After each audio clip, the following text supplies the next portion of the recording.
최근 CEO 플랜에 대한 교육을 받았는데 어렵기도 하고 솔직히 어떻게 영업을 해야 할지 막막합니다. CEO 플랜의 기본 개념은 무엇이며 어떻게 시작되었는지 그리고 어떻게 시작을 해야 성공적일지 궁금합니다. 자, 이번 시간에는 CEO 플랜이 무엇인가 그 기본 개념에 대한 내용을 한번 알아보겠습니다. 우리가 지난 시간에 CEO들이 왜 굳이 법인 명의로 보험계약이 필요한가라는 내용을 살펴봤는데요. 이제 구체적으로 한번 법인계약의 꽃이라고 불리는 CEO 플랜의 개념에 대한 내용을 한번 살펴보겠습니다. 자, 화면을 보시면요. CEO 플랜 개념 첫 번째 내용이 나와 있는데요. 뭐라고 되어 있습니까? 자, 퇴직금으로 회사가 벌어들인 잉여금을 받자라는 겁니다. 자, 제가 나중에 설명을 바로 이제 드릴 건데요.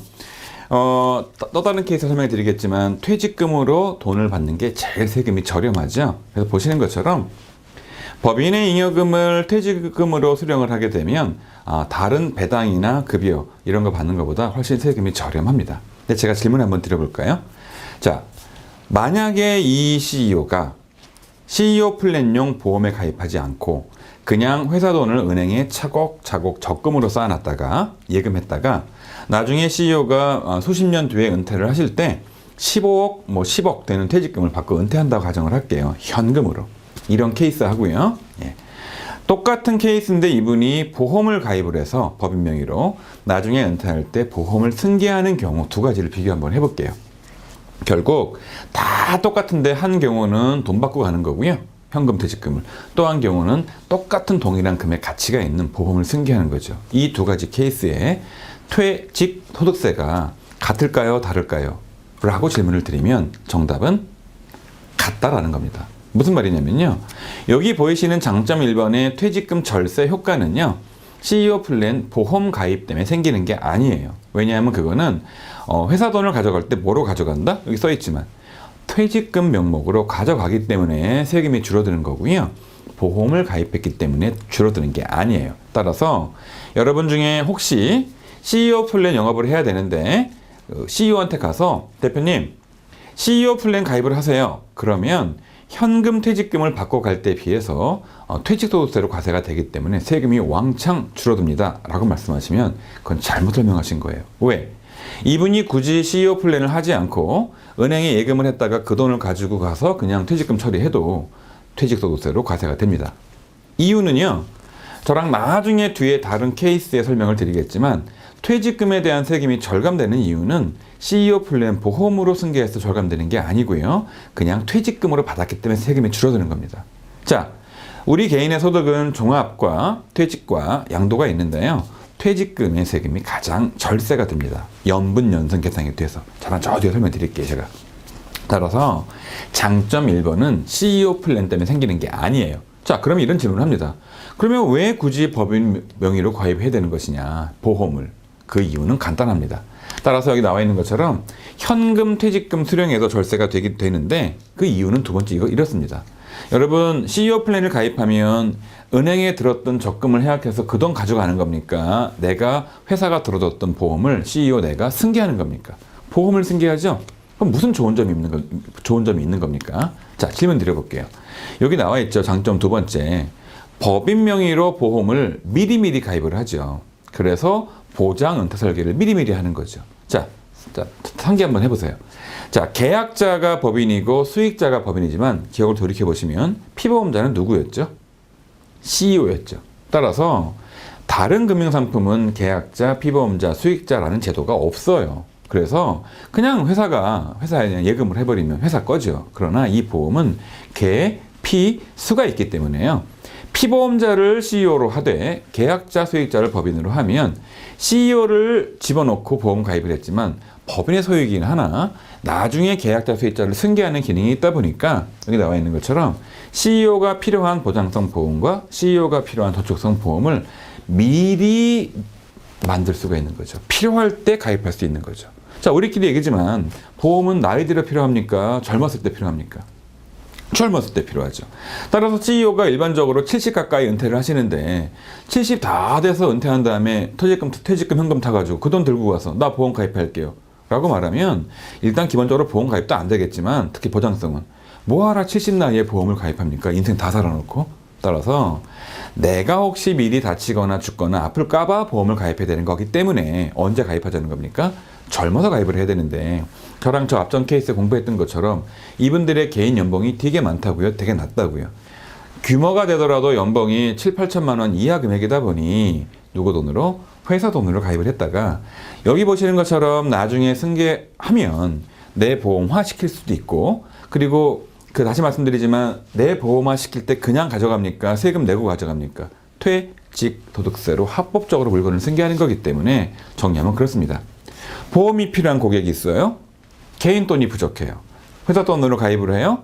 미리미리 만들어놔요. 그랬다가 나중에 승계를 하면 퇴직금으로 세금을 많이 물려 조금 물린다는 거 아닙니까? 따라서 바로 이 CEO 플랜이 CEO들을 위한 새로운 금융의 플랜이다. 여러분 이렇게 표현을 할 수가 있습니다. 제가 여러분 1995년도에 회계사가 돼가지고요. IMF 전부터 이제 회계사 업무를 했어요.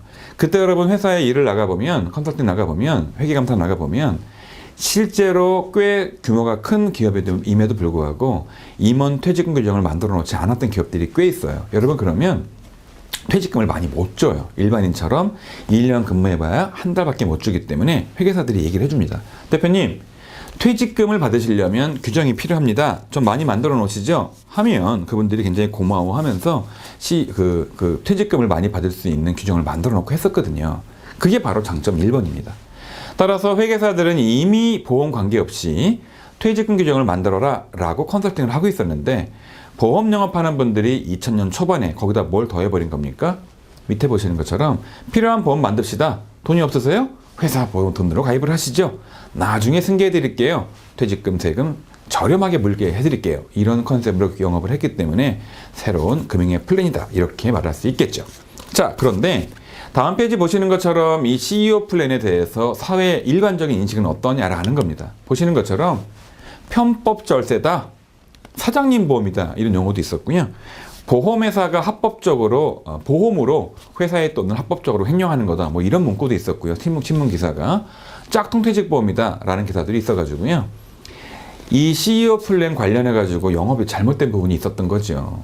세 번째 보시는 것처럼 이 CEO 플랜은 퇴직보험이 아니거든요. 아시는 것처럼 여러분 퇴직보험은 퇴직연금의 전 단계였었잖아요.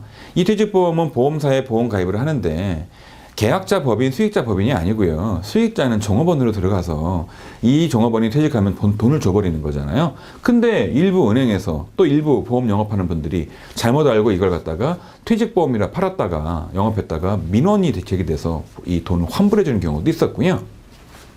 일부 CEO 분들이나 일부 이제 영업하는 분들이 마치 이 CEO 플랜은 회사 돈을 몰래 빼는 것 같이 횡령하는 것처럼 영업을 하는 바람에 보시는 것처럼 이 CEO 플랜에 대한 사회 인식이 그다지 좋지 않은 경우가 있습니다. 아직도 그렇고요. 여러분 따라서 CEO 플랜에 대해서 부정적인 인식이 아직도 많이 있고요. 제가 나중에 뒤에 설명드리겠지만 CEO 플랜 영업을 하려면 할 수 없이 격리부장이나 세무사나 회계사 같은 세무 전문가랑 대화를 할 일이 생기시거든요. 근데 그분들이 뭐라 그러는 겁니까? CEO 플랜 뭐라 가입하냐? 그 문제 있는 거다. 이런 식으로 반응을 보이는 경우도 많이 있고요. 따라서 여러분 보시는 것처럼 규정을 잘 지켜야 되는데 아직도 이제 일부 주의나 또 잘 모르시고 또는 의도적으로 영업을 하시면서 규정에 어긋난 CEO 플랜을 가입을 시키면서 CEO 플랜이다. 나 제대로 가입했다. 라고 말하는 경우가 있다 보니 여러분 저랑 이제 공부를 통해서 여러분 이제 각종 이제 회사에서 알려주는 교육들을 잘 받으시면서 규정에 어긋난 가입은 안 된다는 거예요.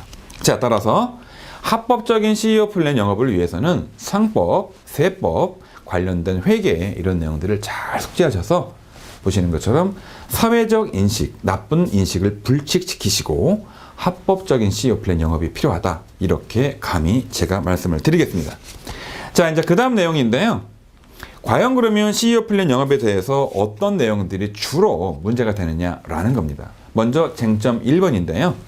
자, 질문 드려볼게요. 아까 여러분 제가 설명드리고 또 다른 케이스 설명드렸지만 처음에 이 CEO 플랜 계약할 때는 계약자가 누구라 그랬죠?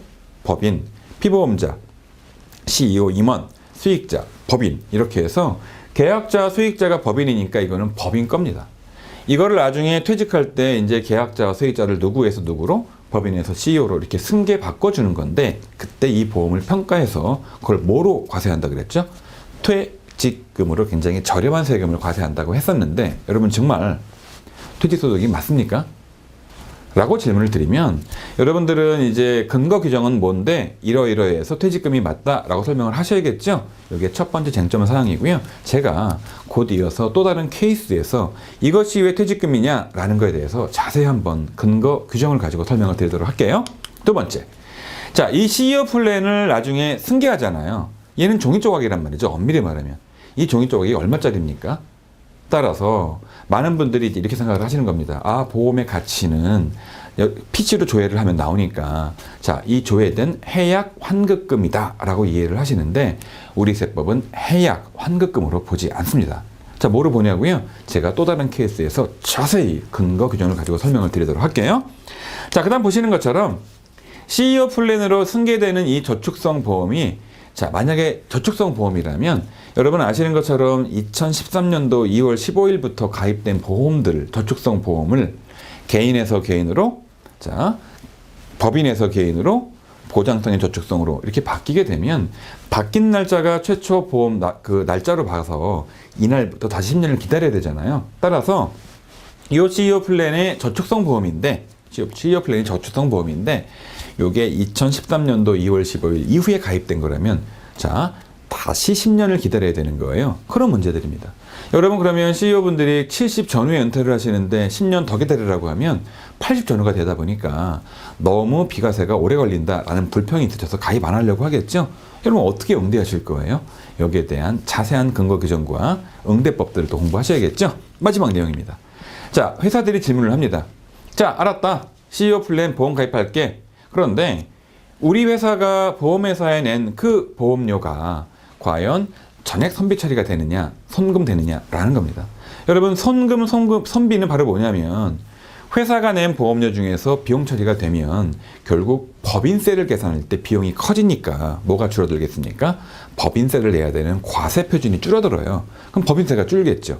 자, 규모가 좀 작아서 과세 표준이 2억이 안 되는 기업들은 10% 세금을 내야 되고요. 과세 표준이 2억에서 200억 사이는 20% 세금을 내야 되기 때문에 만약에 1,000만 원 비용 처리가 되면 20%라면 200만 원 세금이 줄거든요. 그래서 자, 좋다 그거죠. 그러면 과연 이 보험 때문에 얼마 비용 처리가 되고 얼마 세금 주느냐라고 물어보면 자, 이 회사가 가입한 보험의 종류에 따라서 그 금액이 달라지거든요. 거기에 대한 일목요연한 응대를 하셔야겠죠. 따라서 이러한 기본적인 내용들이 가장 흔하게 나오는 질문들이거든요. 이 질문들은 여러분 일목요연하게 아, 고객님 그 내용들은요 이런 조항들 때문에 이렇게 됩니다 라고 깔끔히 설명을 할 수 있으셔야겠죠. 바로 그런 내용입니다.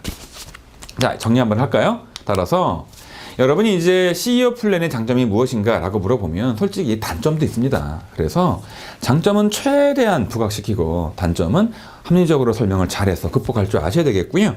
두 번째, CEO 플랜에 대해서 특히 세무사나 회계사 같은 전문가들이 안 좋게 보는 경향이 많기 때문에 이 내용들을 과연 어떻게 이 세무 전문가와 잘 풀어서 잘못하면 이 세무사나 회계사 말을 듣고 CEO들이 가입 안 할 수가 있는 거예요. CEO 플랜을. 자, 그것들을 충분히 극복할 줄 아셔야 될 것 같고요. 마지막으로 이 CEO 플랜, 아까 4가지 주요 쟁점 사항들이 있었잖아요.